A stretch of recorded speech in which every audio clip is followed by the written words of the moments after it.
This is the Ballon D'Or, one of the most prestigious awards in football, highly regarded by players and fans alike. However, it's becoming increasingly clear that this esteemed accolade has its fair shares of flaws, from inconsistent judging criteria to the dominance of well-known clubs and players. The Ballon d'Or sometimes fails to truly reflect the best talent in the sport that year. This raises questions about its credibility and fairness. Whether you're a die-hard football fan or simply interested in the world of sports, understanding the limitations of the Ballon d'Or is essential for a comprehensive perspective on the game. But in order to explore the flaws in detail, first we need to go where it all began, the beginning.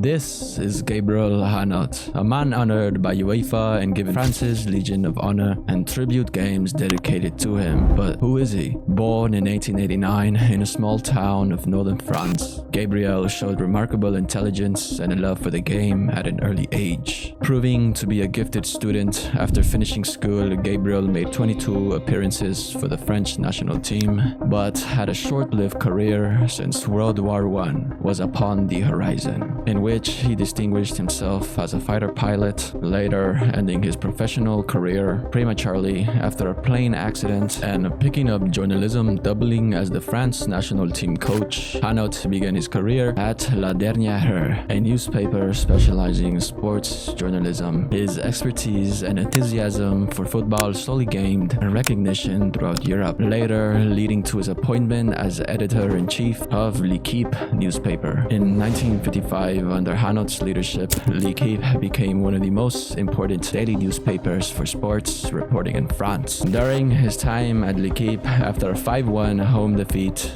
to Spain, he wrote anonymously in the French sporting newspaper, "The sole manager has not succeeded this season. If this is enough to condemn a man, let us replace him. In these conditions, a new technical advisor must be found, as the previous one has not managed to get the necessary performances from the chosen players," demanding the coach's dismissal, and then resigned the coach position, following his own recommendation, becoming the coach who called for his own head. Later, Gabriel Hanot, FIFA President Juan Antonio Samaranch, and UEFA President Jacques Georges developed the idea of League and the Ligue 1. Gabriel, being recognized for his efforts, earned himself a move to France. Football magazine appointed as chief editor and quickly began brainstorming for his next step and came up with an idea after the 1954 World Cup. Hanot and his colleagues felt the need to recognize and honor the best football player in Europe, and henceforth to 1956, the Ballon d'Or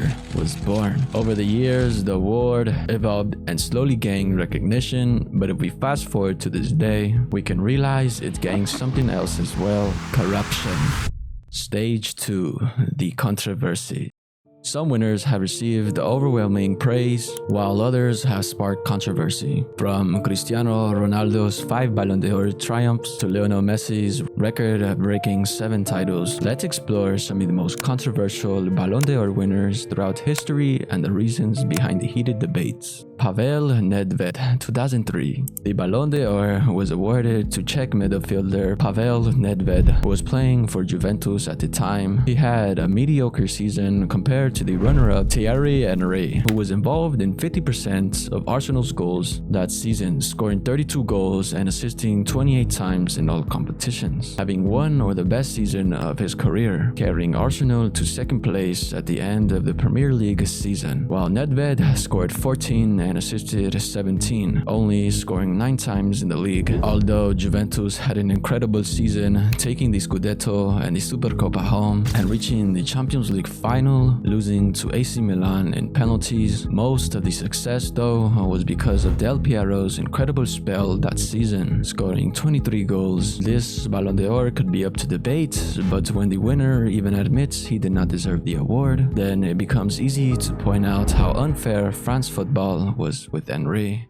Fabio Cannavaro, 2006. Whoever watched the 2005-2006 season knows that there are 2 names that you think about instantly when you're asked who deserved the Ballon d'Or that season, and they are Zidane and Ronaldinho. But somehow Cannavaro was handed the award. As we know, in 2006, the World Cup was also going on, which highly affects who wins the Ballon d'Or. Zidane, in everyone's eyes, was the clear winner until the incident occurred in the World Cup final, which crosses off one of the main rules for selecting the award winner, but it should not have been given to Cannavaro when Ronaldinho had one of his best seasons, going on to win La Liga, Champions League, and Supercopa, with Barcelona scoring 26 goals and assisting 25 times in all competitions. The reason Ronaldinho did not win the award may have been because of Brazil's disappointing run in the World Cup, but if anyone should have won the Ballon D'Or in the Italian squad, it should have been Gianluigi Buffon, who ultimately won Italia the World Cup.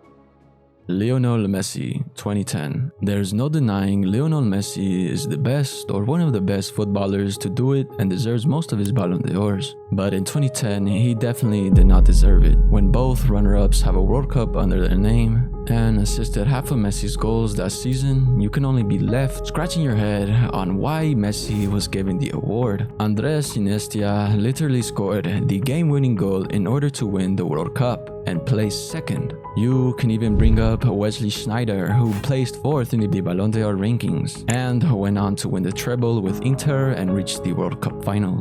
This Ballon d'Or ceremony proved that this award has a flawed voting system.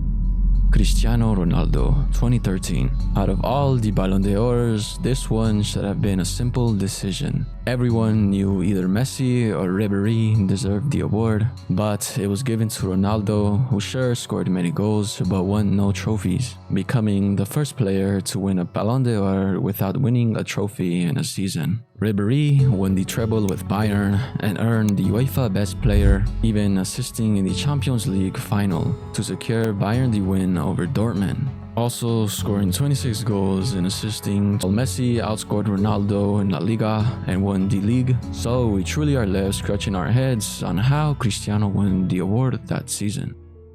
Luka Modric, 2018. Even though Luka Modric led Croatia to a World Cup final, how did he manage to win the Ballon d'Or with 8 assists in 43 appearances when Cristiano managed to score 44 goals in 44 appearances that season, most of them coming from the Champions League? Both Modric and Ronaldo managed to take 4 trophies home, while Antoine Griezmann was arguably the best player in the World Cup and took the World Cup home by scoring once and assisting twice in the final, as well as taking the Europa League home. So all that being said, how could the Croatian even be in the top 3 of the Ballon d'Or rankings? It just makes no sense.